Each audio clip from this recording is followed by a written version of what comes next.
हम रुख कर रहे हैं सीधे छत्तीसगढ़ की राजधानी रायपुर, जहां पर हमारे साथ में ऐतिहासिक सफलता की ओर बढ़ रहे किरण सिंह देव जी हैं। क्या कहेंगे किरण सिंह देव जी वर्तमान रुझानों पर आप? जी जी किरण जी, मेरी आवाज सुन पा रहे हैं? जी आ रही। जी किरण देव जी, रुझान कितना आपको असमंजस में डाले हुए हैं? अभी लोगों की बधाई ले पा रहे हैं या लोगों को इंतजार करने का बोल रहे हैं? नहीं, बधाइयां भी हो रही है, बातचीत भी हो रही है निश्चित रूप से। और जैसा कि एक था छत्तीसगढ़ में परिणाम को लेकर, और बहुत बहुत प्यार इसने आशीर्वाद जनता ने पुनः दिया है लोकसभा चुनाव में।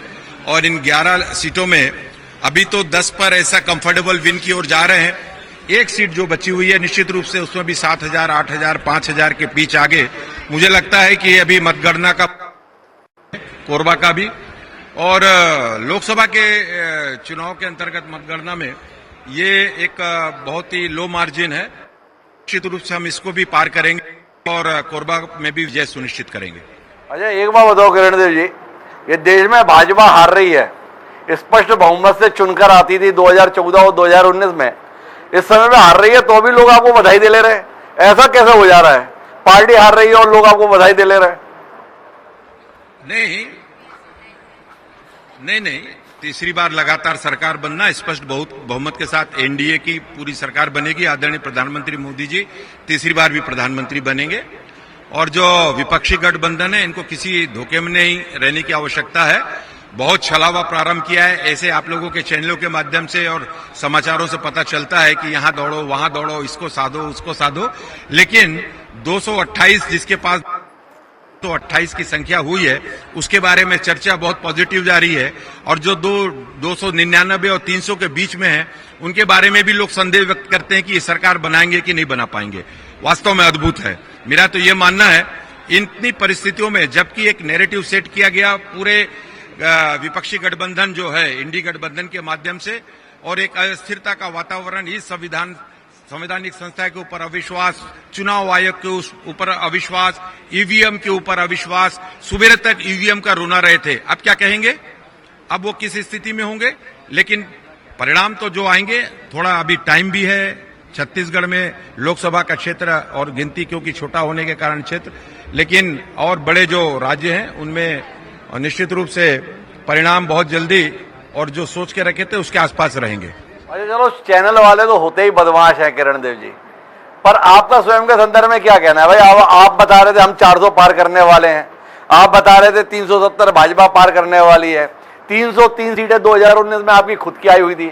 अब एनडीए की भी 303 नहीं दिख पा रही हैं, इसको लेकर सवाल उठा दे रहे, तो आप नाराज क्यों हो रहे हैं? क्या चाहते हैं आप? इस बार हम बधाई दें कि आपकी 303 से भी कम सीटें आ रही हैं एनडीए की। मैं किसी चैनलों पर अविश्वास की भाषा नहीं बोल रहा हूं। मेरा ये कहने का मतलब है कि मैं अभी देख रहा था कि इतना, मतलब इस सबके बावजूद और लगभग हम अपने पुराने कम से कम जो 303, 305, 10, 12 के आसपास और अभी बढ़ रहे हैं, और ये निरंतर हम बढ़ते रहेंगे, ऐसा मेरा मानना है। ये मेरा कहने का विषय था। 2-3 राज्य ऐसे बड़े राज्य हैं, निश्चित रूप से वहां पर निराशा हाथ लगी है, लेकिन वहां पे भी थोड़ा बहुत आगे आने वाले समय में कुछ घंटों में वहां पे भी सुधार होगा। जैसे उत्तर प्रदेश है, हमारा पश्चिम बंगाल है, लेकिन उड़ीसा है, छत्तीसगढ़ है, मध्य प्रदेश है, और आपका हिमाचल है, दिल्ली सातों की साथ है, ऐसे आंध्र प्रदेश है, ऐसे राज्यों में और बहुत विश्वास व्यक्त किया है। और एक कंफर्टेबल विन, जिसको स्पष्ट बहुमत के साथ सरकार एनडीए की बन रही है, प्रधानमंत्री नरेंद्र मोदी जी तीसरी बार भी प्रधानमंत्री बन रहे हैं, ये मेरा और सभी का विश्वास है। अच्छा एक बात किरण जी, आपके कार्यकर्ता बड़ी संख्या में उड़ीसा गए थे, उड़ीसा में लोकसभा तो जीत ही रहे हैं, विधानसभा भी जीतते हुए दिख रहे हैं। कोई इज्जत विज्जत मिलेगी छत्तीसगढ़ के लोगों को उड़ीसा में सरकार बनने के बाद? कुछ व्यवस्था वगैरह की है कि नहीं की आप? कि केवल पसीना बहाने के लिए छत्तीसगढ़ से लोगों को ले गए थे, सरकार बनने के बाद कुछ मिलेगा नहीं? नहीं, पूरे देश में भारतीय जनता पार्टी एक परिवार सदस्य काम करने वाले कार्यकर्ता हैं हम सब। और जब हमारे चुनाव खत्म हो गए तो निश्चित रूप से बड़ी संख्या में 100, 125, 150 के आसपास हमारे भारतीय जनता पार्टी के चाहे वो मंत्री हों, उसमें से कुछ सांसद, विधायक, हमारे वरिष्ठ नेता, पदाधिकारीगण, और वो उड़ीसा में उन्होंने भी बहुत मेहनत की और उड़ीसा में ऐसा लग ही रहा था और मुझको ऐसा लग रहा था कि लोकसभा में अच्छा हमको प्रतिसाद मिलेगा और साथ ही साथ विधानसभा में भी हम बहुत अच्छा करने जा रहे हैं और निश्चित रूप से और दोनों परिणाम बहुत अच्छे आ रहे हैं और सरकार बन रही है उड़ीसा में। मैं सभी को बहुत बहुत बधाई देता हूं और उड़ीसा के कार्यकर्ताओं को भी, वहां की जनता को भी कि 25 साल की लगातार जिस तरीके से और एक अक्षम सरकार और उससे मुक्ति मिलके अब भारतीय जनता पार्टी की वहां सरकार बनेगी। चलिए अब आखिरी दौर की बातचीत पर आते हैं। सब तरफ अच्छा अच्छा आ रहा है प्रदेश में, ये कोरबा में कुछ गड़बड़ हो रहा है। ये गड़बड़ किसके कारण से हो रहा है? कांग्रेस थोड़ा ढंग से चुनाव लड़ ली या भाजपा ही अपने नेता के खिलाफ लड़ ली है?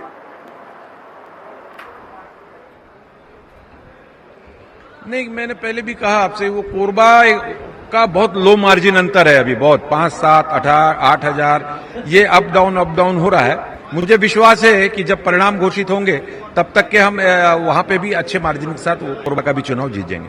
किरण देव जी, सवाल इस बात का है ना, कोरबा में मार्जिन बहुत लो है, 2-5 हजार का है, पर वहां से आपने जैसे प्रत्याशी बनाया था वो नेता तो बहुत बड़ा है। सरोज पांडे, महिला मोर्चा की राष्ट्रीय अध्यक्ष, भारतीय जनता पार्टी की राष्ट्रीय महामंत्री, अभी भी राष्ट्रीय उपाध्यक्ष, और ऐसे में वो अभी जूझ रही हैं। आपको कितना खराब लग रहा है उनका जूझना? अलग अलग क्षेत्रों की अलग अलग परिस्थितियां रहती हैं चुनाव में, निश्चित रूप से, और अभी कुछ ये भी पता नहीं चल पड़ रहा है कि कौन से क्षेत्र में क्या स्थिति है। सिर्फ हम आंकड़ों को ही देख रहे हैं कि इतने का जीत का अंतर, इतने का हार का अंतर, इतने में बराबरी।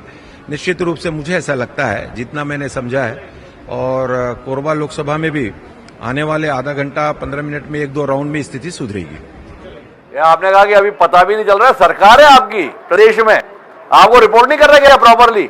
जैसे एक सीट में तो परेशानी जा रही है, किरण देवी तक इंफॉर्मेशन पहुंचाई नहीं जा रही ढंग से। नहीं, इसलिए मैं आपसे मैंने कहा है, इसलिए कि ये धीरे से 1-2 और जब काउंट होंगे 1-2 राउंड के, उसमें निश्चित रूप से स्थिति सुधरेगी, ये मेरा विश्वास है। अच्छा, एक आखिरी सवाल, ये दीपक बैज चुनाव नहीं लड़े, क्या कहते हैं आप? दीपक बैज के चुनाव न लड़ने से आपको आसानी हो गई। दीपक बैज लड़ते तो अभी आप 9-2 पे जूझ रहे होते। नहीं, किसी भी सूरत में और सभी लोकसभा क्षेत्रों में किसी के भी लड़ने से, दीपक बैज जी से भी और बड़े बड़े नेता भी चुनाव लड़े हैं और सभी जगह के परिणाम भी हम सबके सामने है। तो निश्चित रूप से ये तो जनता के ऊपर है, जनता इसको प्रामाणिकता के साथ और बस्तर से लेकर और सरगुजा तक, और उन्होंने अपना विश्वास व्यक्त किया है। सभी को धन्यवाद भी देता हूं मैं। आने वाले समय में और बहुत जल्दी जो एक सीट की कमी, जो एक सीट से हम वो है, वो भी निश्चित रूप से हम जीतेंगे। तो ये तो हमारे में किरण देव जी ने भरोसा है कि 11 की 11 जीत लेंगे। एक सीट पर थोड़ा सा अंतर कम है, लेकिन इतिहास रच देंगे। मध्य प्रदेश इतिहास रच रहा है, छत्तीसगढ़ भी इतिहास रचने की इच्छा रखता है। क्या किरण देव और विष्णुदेव साय की जोड़ी वो इतिहास रच पाएगी, जानने में दिलचस्पी रहेगी। लेकिन किरण देव जी, धन्यवाद आपका हमारे साथ जुड़ने के लिए। तो कुल मिलाकर कहानी जहां की तहां है।